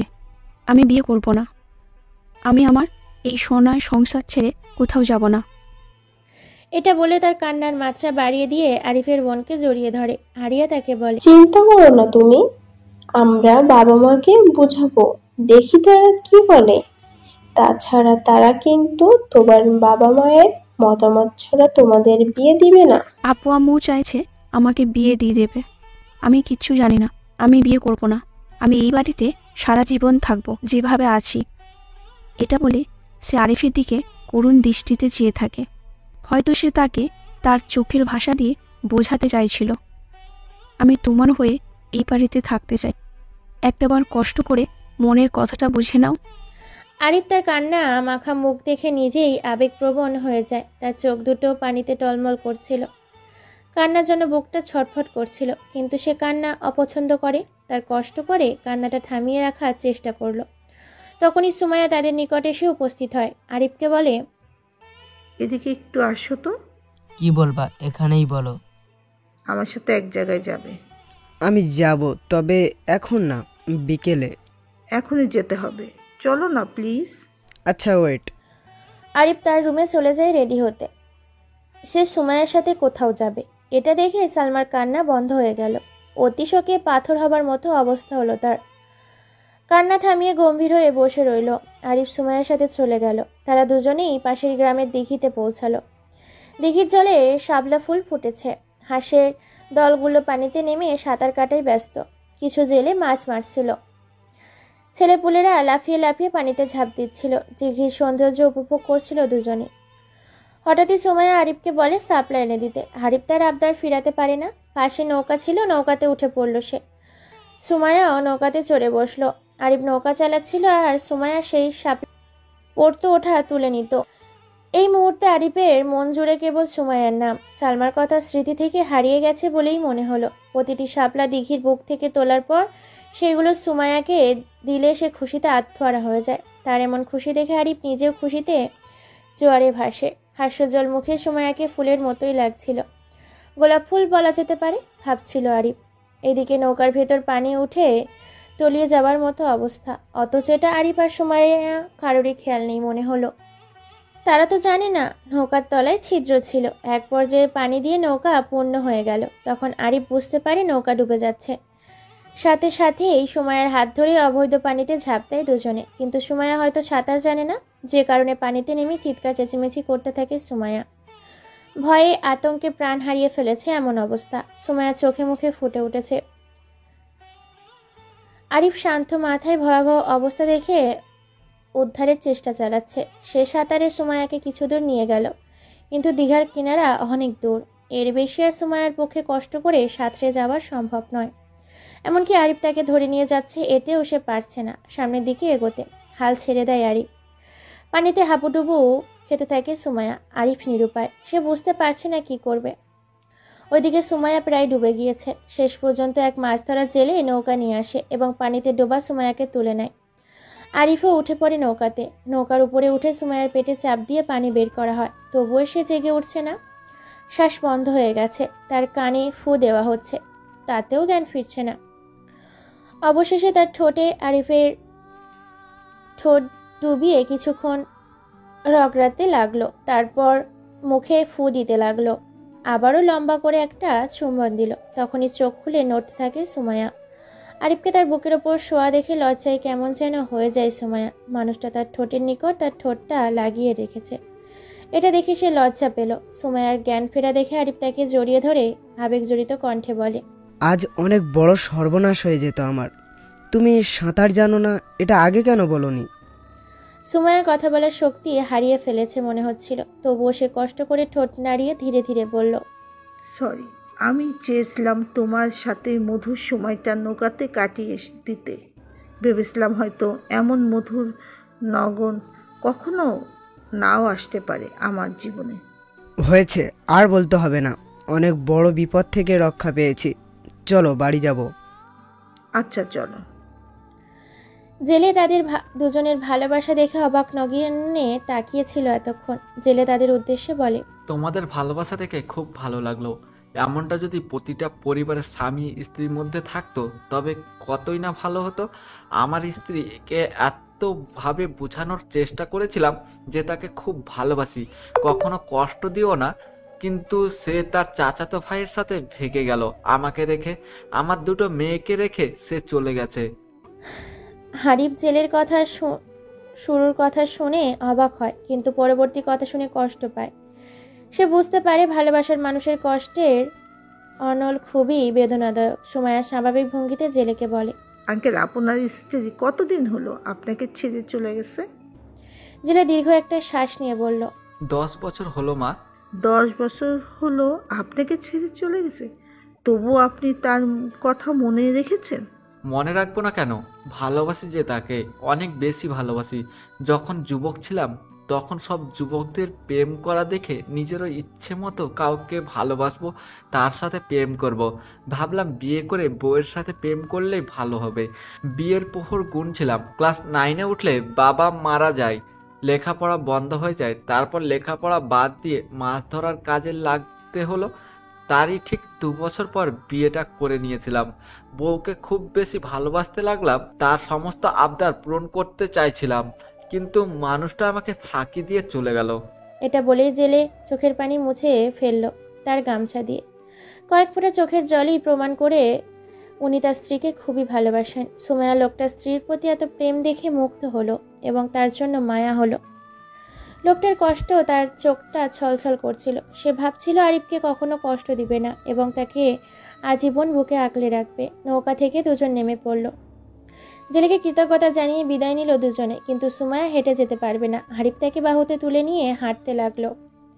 জেলে তাদের এমন অসাধারণ ভালোবাসা দেখে মুগ্ধ হয়ে তাকিয়েছিল আর ভাবতেছিল, আল্লাহ তাআলা এদের মতো আমাদের ভালোবাসাটাও যদি অটুট রাখতো। দেখি ছেলে অনেক দূর চলে আসে দুজনই। হঠাৎই সুমাইয়ার মনে হলো জেলের কথা। একটা কথা তাকে বলতেই ভুলে গেছে সে, লোকটা আবার বিয়ে করেছিল কিনা এটা জেনে নেওয়া জরুরি ছিল। সে আরিফকে কৌতূহলের ভঙ্গিতে জিজ্ঞেস করলো, বলো তো, লোকটা পুনরায় বিয়ে করেছে কিনা? আরিফ অবাক দৃষ্টিতে তার দিকেই তাকিয়ে বলে, কোন লোকটা? আরে জেলে লোকটা। ও, মনে তো হয় না বিয়ে করেছেন। ওনাকে দেখে আমার মনে হয়েছে উনি ওনার স্ত্রীকে এতটা ভালোবাসেন যে সম্রাট শাহজাহানের ভালোবাসা ফেল হয়ে যাবে। ঠিক বলছো, আমিও চাই আমার স্বামী ওনার মতো করে আমাকেও ভালোবাসুক। এটা বলে আরিফের দিকে অপলক দৃষ্টিতে চেয়ে থাকে সুমাইয়া। আরিফও চেয়েছিল তার নয়নে। চোখ ফিরিয়ে তাকে বলল, কি জন্য আমাকে এখানে নিয়ে এলে? কিছু কি বলবে? সুমাইয়া নীরবতা ভেঙে বলল, হ্যাঁ বলবে, একটু ধৈর্য ধরো। আর একটু সামনে গেলে আমাদের ফুলের বাগান পাবে, ওখানে বলবো। ঠিক আছে। ফুলের বাগানে গিয়ে উপস্থিত হয় দুজনে। কয়েক বিঘা জায়গা নিয়েই গড়া বাগান। ওতে প্রায় 60 প্রকারের ফুল গাছের চারা রয়েছে। এক সাইডে কেবল 5-6 প্রকারের ফুলের গাছ বড় হয়ে উঠেছে। ওইখানে সুমাইয়া আরিফের হাত ধরে নিয়ে গেল। গোলাপ, জবা, রজনীগন্ধা, গন্ধরাজ ও টিউলিপ ফুলের গাছ রয়েছে। এত চমৎকার লাগছিল যে আরিফ মুগ্ধ হয়ে দেখছিল ফুল গাছগুলো। পুরো বাগান জুড়ে সুবাসে ভরপুর হয়ে গেছে। জাগতিক সৌন্দর্য এখানে এসে ধরা দিয়েছে বলেই মনে হলো। সুমাইয়া গোলাপ গাছ থেকে অনেকগুলো গোলাপ তুলে নিয়ে আরিফের হাতে দিয়ে মিষ্টি এসে বলল, আই লাভ ইউ জান। এটা শুনে আরিফ স্তব্ধ হয়ে গেল, নীরব হয়ে রইল। লজ্জা লজ্জা ভাব চোখে মিষ্টির সৃষ্টি হলো। হঠাৎই মিষ্টি করে হাসতে লাগলো। তারপর বিদ্রুপের হাসি হাসলো। অতঃপর হাস্যজল মুখটা রাগান্বিত ভাব করে তুলল এবং সুমাইয়ার গালে সজোর একটা থাপ্পড় লাগিয়ে দিল। তারপর আরেকটা। এরপর আরেকটা, তারপর নিজেকে শান্ত করে বলল, জি হ্যাঁ, এটাই আমার জবাব। এই যে ওই দিনকার জবাব। তোর প্রতি বিন্দুমাত্র ভালোবাসা নেই, আছে ঘৃণা। আজকের দিনের অপেক্ষায় ছিলাম। আর হ্যাঁ, পানিতে ডোবার যে নাটকটা করেছিলে সেটা ভালো করেই টের পেয়েছিলাম। তখন কিছু বলিনি, এখন সব কিছুর জবাব দিলাম থাপ্পড়ের মাধ্যমে। এটা বলেই সুমায়াকে ছেড়ে বাড়ির দিকে রওনা হয় আরিফ। আর সুমায়া গালে হাত দিয়ে চোখের জল ফেলে, এক রাস দুঃখ নিয়েই দাঁড়িয়ে থাকে। সালমা তার রুমে শুয়েই ভাবছিল আজ থেকে 3 বছর আগের কথা। ভাবছিল আরিফের ভাই যেদিন তাকে দেখতে এসেছিল, তার পরিবার নিয়ে 3 বছর আগের ঘটনা। সালমাকে দেখতে এসেছে পাত্রপক্ষ। পাত্রের নাম শরীফ। যখন সালমা তাদের সামনে হাজির হলো, তার প্রথম চোখ পড়ল আরিফের দিকে। সে অবাক দৃষ্টিতে তাকিয়ে দেখতে থাকে। হ্যাঁ, সে আরিফকে এর আগেও কোথাও দেখেছে। সালমা এতদিন ধরে মানুষটাকেই খুঁজছিল, পায়নি। অথচ সেই মানুষটা আজ তারই বাড়িতে। মনে মনে সে ভাবলো, তবে কি সেই আমার পাত্র? আরিফকে সালমা প্রথমবার দেখছিল মার্কেটে। এক অন্ধ মহিলাকে শাড়ি পছন্দ করে দিচ্ছিল তখন। শাড়ি পছন্দ হলে মহিলাটি তার হ্যান্ডব্যাগের দিকে দেয় তার হাতে টাকা বের করার জন্য। প্রায় 1000 মতো টাকা ছিল। ওখান থেকে মাত্র 1000 টাকা বের করে দোকানদারকে দেয়। শাড়ি কেনা শেষ হলে অন্ধ মহিলার ভাই চলে আসে। আরিফকে ধন্যবাদ দিয়ে তারা চলে যায়। সালমা আরিফের সততা দেখে মুগ্ধ হয়। সুদর্শন মানুষ বলতে বাজে চরিত্রের, এটা তার এতদিনের বিশ্বাস ছিল। কিন্তু আরিফ তার ভুল বিশ্বাসটা ভেঙে দেয়। তখনই সে আরিফের সাথে কথা বলার ট্রাই করছিল, কিন্তু আরিফ তাকে অপরিচিত ভেবে এড়িয়ে চলে যায়। মানুষটার প্রতি সালমা ইমপ্রেসড হয়ে যায়। আরও অনেকবার তার সাথে দেখা হয়েছিল, তবে দূর থেকে। মানুষটাকে হয়তো ভালোবেসে ফেলেছিল সে কারণে অনেকবার খোঁজার চেষ্টা করেছিল তাকে, যাতে সে তার যোগাযোগটা রাখতে পারে, কিন্তু তাকে পায়নি। আর আজ সে তার সামনে হাজির। কিন্তু সব শেষ হয়ে গেল যখন সে শুনল আরিফ তার দেবর হতে যাচ্ছে। শরীফকে তার বাবা মায়ের খুব পছন্দ হওয়ায় তারা বিয়েটা পাকাপাকি করে ফেলে। আর শরীফ তো সালমাকে দেখেই পাগল, তাই বিয়েতে তাদের অমত রইল না। সালমা তার বাবা মায়ের কথা অমান্য করতে পারবে না। বাধ্য হয়ে শরীফকে বিয়ে করে নিতে হয়। স্বামী হিসেবে তাকে মানতে কষ্ট হলেও কিছু করার ছিল না। বাস্তবতা মেনে নিয়ে চলা শুরু করে। কিন্তু আরিফকে দেখে তার বুকে জমা কষ্ট আরও বৃদ্ধি পায়। মনটা সর্বক্ষণ আরিফের নামটাই জপতে থাকে। রাত্রিতে শরীফের স্পর্শ তাকে আকাশ সম পরিমাণ দুঃখ দেয়। উপরে উপরে সে সবাইকে বোঝানোর চেষ্টা করে সুখেই আছে, কিন্তু ভেতরে কষ্টের আগুন দাও দাও করে জ্বলে, যা কেউই টের পায় না। শরীফের মৃত্যুতে সে কষ্ট পেলেও এই ভেবে নিজের মনে আনন্দ উপলব্ধি হয় যে আরিফকে হয়তো সে পেয়েই যাচ্ছে। কিন্তু সালমার একটা ভুল করে ফেলে। সেই ভুলের মাসুল আবার দিতে না হয় তাকে। আরিফ বাড়ি এসে পৌঁছেছে। এসে দেখে তার আব্বু আম্মু হাজির। আরিয়া ও তার স্বামীর সাথে কথা বলছে তারা দুজন। আসমাকে নিয়েই তাদের কোনো মাথা ব্যথা নেই। তাদের ভাষ্য ভুল করেছে, শাস্তি পাবে একদিন প্রকৃতিগতভাবেই। তারা জানিয়ে কথা বলছিল, তার কিছু কথা আরিফও শুনতে পায়। সে তাদের নিকট গিয়ে দাঁড়ায়। আরিফের আব্বু গম্ভীর স্বরে বলেন, তুই যে বেকার এটা সত্ত্বেও আমি তোর বিয়ে ঠিক করে এসেছি, ভুলেও কথার নড়চড় হবে না বলে দিলাম। আরিফ বলে, বিয়েতে আমার আপত্তি নেই, তোমরা যার সাথে বিয়ে দিবে আমি রাজি হব। আরিফের এমন কথা শুনে সালমা হকচকিয়ে ওঠে। সে এমন কথা বলবে কখনোই ভাবেনি। তার মুখের রং ফ্যাকাশে বর্ণ হয়ে যায়। হয়তো বড় ধরনের আঘাত পেয়েছে। সে আরিফের মুখ থেকে এমন কথা আশা করেনি। সে তো জোর গলায় তার আব্বু আম্মুকে বলবে সালমাকেই বিয়ে করব, অন্য কাউকে নয়। যদি এটা নাও বলে তবে হয়তো বলার কথা সুমায়াকে বিয়ে করবে। অথচ সে কি বলল? এটা কখনোই বলার কথা নয় যে সে তার আব্বু আম্মুর ইচ্ছে অনুযায়ী বিয়ে করবে। আরিফ ফের বলে, তবে আমার একজনকে পছন্দ, যদি তোমরা তার সাথে বিয়ে দাও আমার জীবনটা রঙিন হবে এবং তোমাদের নিকটে কৃতজ্ঞ থাকব। আরিফের আম্মু হাস্যজ্জ্বল মুখেই বলে ওঠে, সে কে ভালো করেই জানি বাবা, আরিয়া সব বলেছে, আর বিয়েটা সেই মেয়েটার সাথেই ঠিক করা হয়েছে। আরিফ চমকে ওঠে তার আম্মুর কথা শুনে। বিস্ময়ের অভিভূত হয়ে তার আম্মুর দিকে তাকিয়ে থাকে এবং বলে, তোমরা তাকে চিনো, এটা কেমনে সম্ভব? আরে চিনবো না কেন, সালমাকে তুই পছন্দ করিস না? ওর সাথেই তো বিয়ে ঠিক করে এলাম। প্রথমে ভেবেছিলাম মেয়েটাকে অন্য কারোর সাথে বিয়ে দিয়ে দেব, কিন্তু আরিয়া ফোন করে সব জানালে আমরা পাত্র দেখা বন্ধ করি। তারপর সালমার সাথে তোর বিয়ের জন্য তার আব্বু আম্মুকে রাজি করাই, তারা রাজিও হয়। আরিফ উত্তেজিত স্বরে বলে, কি তোমাদের মাথা কি নষ্ট হয়ে গেছে? আমি ওই বিধবা মহিলাকে বিয়ে করব? আমার কি পাত্রীর অভাব? আমার পিছনে 4-5টা মেয়ে লাইন লাগিয়ে আছে, আর সেই আমি কিনা ওই নির্লজ্জ বেহায়া বিধবা মহিলাকে বিয়ে করব? হাসালে আম্মু, হাসালে। আরিফের কথা শুনে সালমা এত বড় আঘাত পেল যে সে ভুলে গেছে বেঁচে আছে। জীবনে সবচেয়ে বড় আঘাতটা সে আজ পেল। মানুষের পায়ের তলে মাটি না থাকলে যেমন অতল গহ্বরে চলে যেতে হয় এবং মৃত্যু নিশ্চিত হয়, তেমনি সালমারও সেই অবস্থায় হয়েছে। আরিফ তাকে এত বড় কঠিন কথা বলবে কল্পনাতেও ভাবেনি, কিন্তু কেন সে এমন ভাবেই কথা বলবে? সেই তো তাকে ভালোবাসি বলেছিল, এমনকি বিয়ে করার জন্য প্রস্তাবও দিয়েছিল, তবে সে কেন এমনটা বলছে? সালমা নিজেকে শান্ত করে ভাবতে লাগলেও হয়তো সে মজা করতে পারে। আরিফের কথা শুনে সবাই অবাক দৃষ্টিতে তাকিয়েছিল। সে এমন কথা বলবে কেউই আশা করেনি। তবে আসমা খুবই খুশি। আসমা তার ভাইকে বলে, কেন ভাইয়া, তুমি না ভাবিকে ভালোবাসো? ভালোবাসা? ওর মতো মহিলাকে ভালোবাসবো আমি? যাই হোক, এত কথা আমি বলতে পারবো না। তার সাথে বিয়ে ঠিক করে থাকলে তোমাদের ব্যর্থতা, আমার এতে কিছু করার নেই। আমি বিয়েটা করতে পারবো না, সাফ কথা। এর জন্য যদি বাড়ি ছাড়তে হয় ছাড়বো, আর 7 দিন পরে আমাকে বাড়ি ছাড়তেও হবে, কারণ ঢাকা হাই স্কুলের শিক্ষকতার জন্য যে ভাইবা দিয়েছিলাম সেটার ফল ইমেলে পেয়েছি। চাকরিটা হয়ে গেছে। সে চাকরি পেয়েছে শুনে সবাই খুশি হলো, সালমাও। কিন্তু তার কষ্টটা তখন আরো বেড়ে গেল যখন আরিফের আব্বু বলল, ঠিক আছে বাবা, সালমার সাথে বিয়েটা বাতিল করলাম, তবুও তুই খুশি থাক। তার জন্য পাত্র দেখা হবে, আর তুই যে মেয়েকে পছন্দ করবি তাকেই বিয়ে করবি, আমাদের কোনো আপত্তি নেই। হঠাৎ সালমা বলে ওঠে, আব্বাজান, আমার বিয়ের জন্য আপনাদের চিন্তা করতে হবে না। আমি কখনো বিয়ে করব না, আর কাল সকালে আমি বাসায় চলে যাব। এটা বলেই রুমে চলে যায়। না, তার চোখে জল নেই, কান্না করছে না, শুধু এক আকাশ, 7 সাগর ও পাহাড় পরিমাণ কষ্ট বুকে জমে রয়েছে। কেঁদে তো কোনো লাভ হবে না তার। যার জন্য সে কাঁদবে সে তো তার কান্নার মূল্য দিবে না, বলবে না যে কাঁদো না কেন। সালমার রুমে একটি বইয়ের নিচে চিঠি ছিল, ওটা হাতে নেয় সালমা। আরিফের লেখা বিশাল চিঠি, 2 পিঠের লেখা হয়েছে।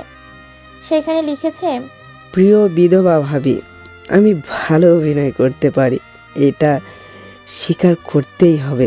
যে কাউকে, সুরাইয়ার সাথেও ভালো অভিনয় করেছি। মেয়েটাকে জন্মের শিক্ষা দিয়েছি। ওর হাতে 2টা থাপ্পড় খেয়েছিলাম, আমি 3টা মেরেছি। ও তার কাজিনকে দিয়ে আমাকে মেরেছিল, আর আমি ওর ভালোবাসাকে কবর দিয়ে ওকে জ্যান্ত লাশ বানিয়ে আসছি। কেন এমনটা করেছি জানো? কারণ ওর আব্বু আমাকে অনেক বাজেভাবে অপমান করেছিল। ওদের বাসার সামনে একটি চা স্টলটে বসেছিলাম। হঠাৎ সুরাইয়া ওখান দিয়ে যাচ্ছিল, সবাই ওর রূপের প্রশংসা করছিল। আমি শুধু বলেছিলাম, মেয়েটা আমার বউ হলে জীবনটা ধন্য হতো। এটা যেই বলেছি, পিছনে দাঁড়ানো কে যেন আমার কলার ধরে টানলো। ফিরে দেখি সুরাইয়ার আব্বু। সে আমাকে তার বাসায় জবরদস্তি করে নিয়ে গেল, বাঁধলো আমাকে এবং বলল, আমার মেয়েকে প্রেমের ফাঁদে ফেলার দান্দা, তাই না? কয়দিন ধরে লক্ষ্য করছি তুই আমার বাড়ির সামনে দিয়ে ঘুরিস। আজ এর মূল কারণ তোর মুখে শুনলাম। তোকে আজ নেড়া করব। হ্যাঁ, উনি নাড়া করেছিল। বাড়ি ফিরলে তোমরা নাড়া হবার কারণটা জিজ্ঞাসা করেছিলে। আমি বলেছিলাম এমনি করেছি। তারপর থেকে আমি ওর মেয়েকে সত্যি সত্যি প্রেমের ফাঁদে ফেলার জন্য সুরাইয়ার পিছু নেই। যদিও আগে বা পরে কোনো ওর প্রতি ফিলিংস ছিল না। ওই দিনের কথাটি কথার ছলে বলেছিলাম, প্রশংসা স্বরূপ। এর জন্য কত বড় অপমানিত হতে হলো আমাকে।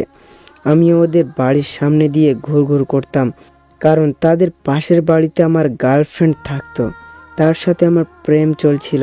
হ্যাঁ, আমি সুরাইয়ার আব্বুর অপমানের প্রতিশোধ নিয়েছি। সুরাইয়াকে থাপ্পড়ের জবাবও দিয়েছি। আর তোমার সাথে অভিনয় করার কারণ হয়তো জানো। তুমি আমাকে যেভাবে অপমানিত করেছিলে তা হয়তো ভুলে গেছো, মনে নেই তোমার? আমি স্মরণ করে দেই। তুমি আমাকে সুরাইয়ার আব্বুর চেয়ে বাজে, খুব বাজেভাবে অপমানিত করেছিলে।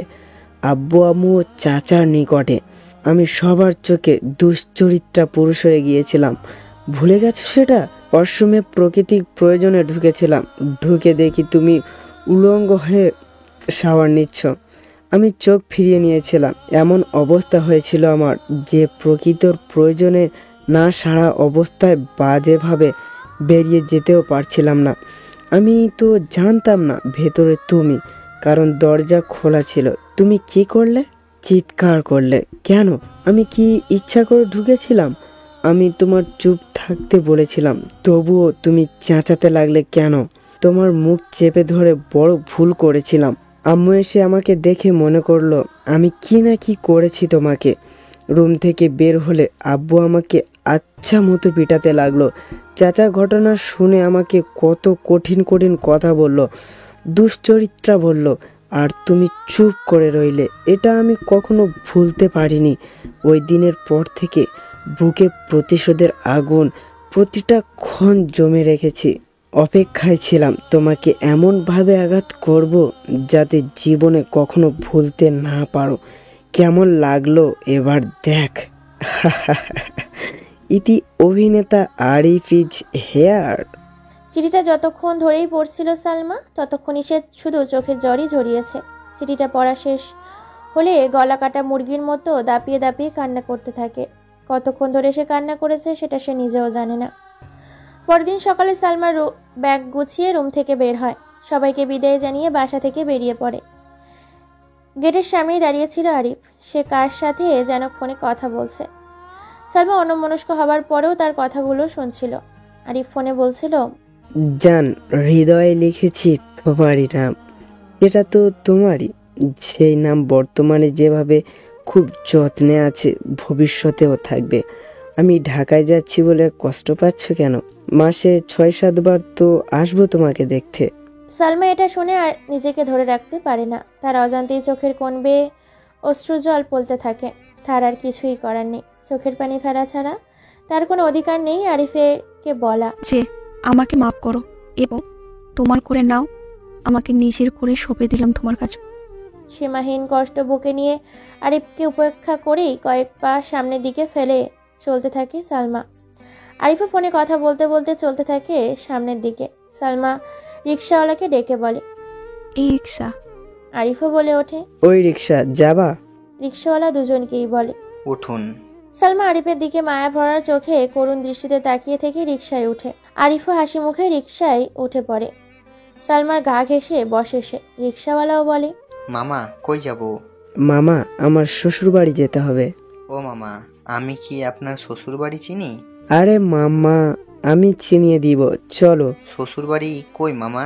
আরিফ কথায় সালমা আরো কষ্ট পাচ্ছিল। সে তার শ্বশুর বাড়ি যাবে, অথচ সে বিয়েই করেনি। এর আগেই শ্বশুর বাড়ি করছে। আর তার শ্বশুর বাড়ি পাবে হেঁটেই যাওয়া যাবে, যাচ্ছে রিক্সায়। হয়তো সালমাকে কষ্ট দিতেই এমনটা করেছে। আরিফ রিক্সাওয়ালাকে জবাব দেয়, মামা, আমার শ্বশুর বাড়ির গ্রামের নাম প্রেমনগর।